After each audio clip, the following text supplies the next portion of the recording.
While one group of NCIS agents is pushed to the limit on a high-risk obstacle course, another is about to find out what happens when a prime piece of evidence is blown sky high. What we're going to simulate here is this is going to be a Bastards car, right in the backseat of the car. It's going to be a suicide bomber on a motorcycle. They're going to pull up next to the car, set the device up on the back of the motorcycle, walk away, remotely detonate the device. This could represent a convoy overseas in Iraq or Afghanistan. There's about a pound of explosives in the EFP, the explosive foreign projectile. That is going to be command detonated when they see the convoy going by.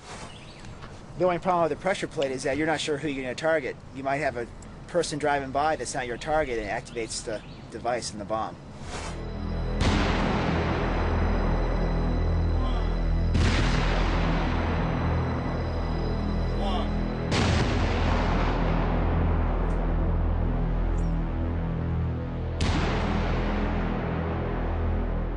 Basically, as you see here, you have what we call fragmentation. This is a nail that went inside the car. Also, you have a nail that went inside the window right here. Would have killed the passenger in the back of the back seat there. In this scenario right here, we have an explosives forming projectile that was used on this vehicle, or an EFP, typically used over in Iraq and Afghanistan. These are used typically on convoys or vehicles that are traveling along the roadside. They're placed on the side of the road in berms or in dead carcasses. And as a vehicle passes by the EFP, it's command initiated by the bomber himself, and it basically forms a copper plate which goes in the side of the vehicle, as you can see right here, and killed the passenger inside the vehicle. Also, EFPs can be placed in the ground. A lot of times they're buried in the roadside, and they're activated by the bomber, and they go up through the ground into the vehicle from underneath. What we had here is we had a roadside bomb, or a bomb that was buried inside the ground. As a vehicle drove over it, we had a pressure plate that was buried in the ground. As a vehicle drove over it, it could have been activated with a pressure plate, or it could have been activated by the bomber that was hardwired off into the woods. 3 explosions.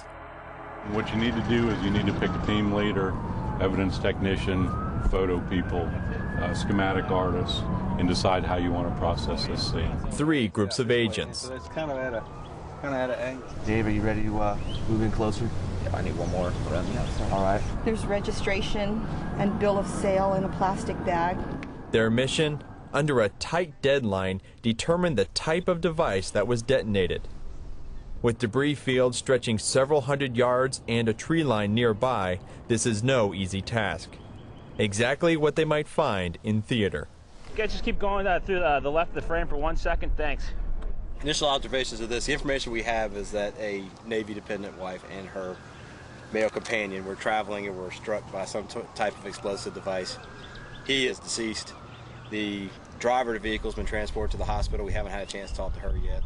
As they pass through this area, I have an open area here, which is leads me to believe that the device, whatever struck this vehicle, was in this berm over here based on the damage to the berm.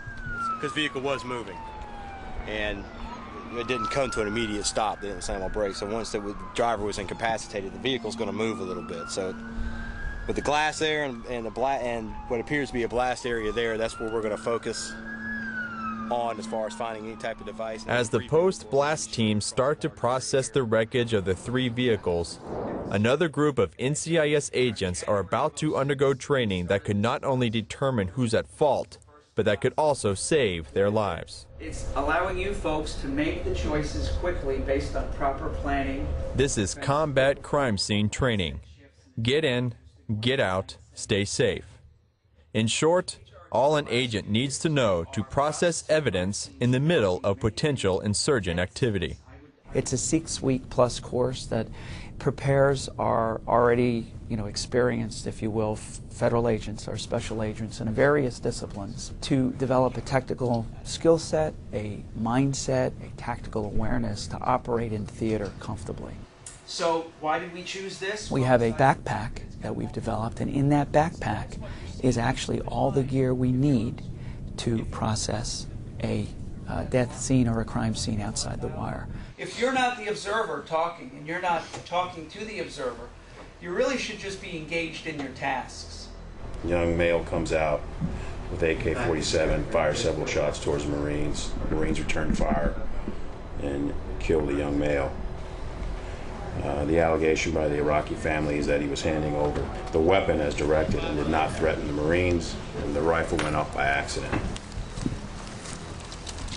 Today with the teams from NCIS, we're doing a scenario where they come in and do tactical combat crime scenes. The Marine Convoy Commander will give them a brief on what their expectations are of the agents that are with the Marines. The Marines will then travel the safest route to get to where they need to be. Once they're there, establish perimeter security, make sure that it's safe for the agents to go inside the house, and the agents will come into the house and do a hasty crime scene, because we never know how much time we have on scene. My homeowner for Team A is granted permission to come into his home. He requests that you keep the damage down to a minimum if you possibly can. He and his wife and 2 small daughters have left. They've left the building. Okay. I've done a quick clear of the house. Everything looks good. Keep in mind that we could call you back out of the house at any time. Good to go? Good to go.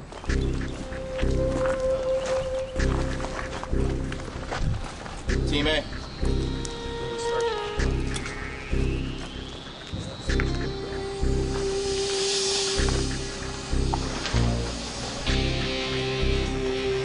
The structure looks like a fabricated Connex box with 2 entrances as a front entrance and rear entrance. There is looks like a 5.56 millimeter bullet casing on the floor just at the front of the entrance. Looks like an older shell. It has been expended. The primer is indented. It has been labeled as Echo 7 with fluorescent marker. There is another 5.56 millimeter shell casing adjacent to the first one we discovered along the wall, directly across from the main entrance. It's been labeled as Alpha 1. Fluorescent marker 7 feet. I see several apparent bullet defects in the wall near the main entrance. I'm counting 1, 2, 3, 4, 5, 6, 7. A cluster of 5 has apparent blood stains. The other 2 do not. The door opens into the room. Which way is north? Can you give us a heading real quick? Alright guys, the back is also apparent blood stains. There are apparent blood stains with footwear impressions on a rug adjacent to the coffee table, which have been labeled with fluorescent markers. Whiskey 1, 10 1, Whiskey 2. All windows are 3 feet by 3 feet square. Cameraman, did you get any photographs from approach angles from the windows? Right and left on the second deck. We'll do the same. Overall dimensions, 39 feet in length, 4 feet 11 inches. Yes. Got it. Lower one. Go. Army Avenue. 4 feet.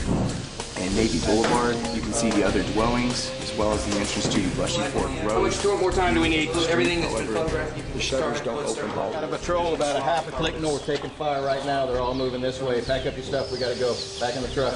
Let's go. And we got 30 Sierras. Get back in the truck. Back it up. 30 seconds. Get back in the truck. Taking fire.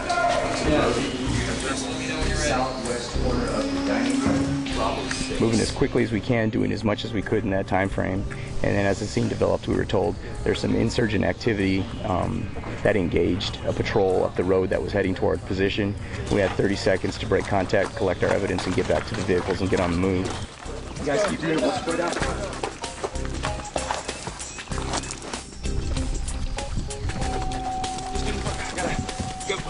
One of the things as a team leader when you're downrange is, you want to get the scene and all the evidence for the examination, but you also got to maintain the tactics of your personnel and make sure you leave with all your personnel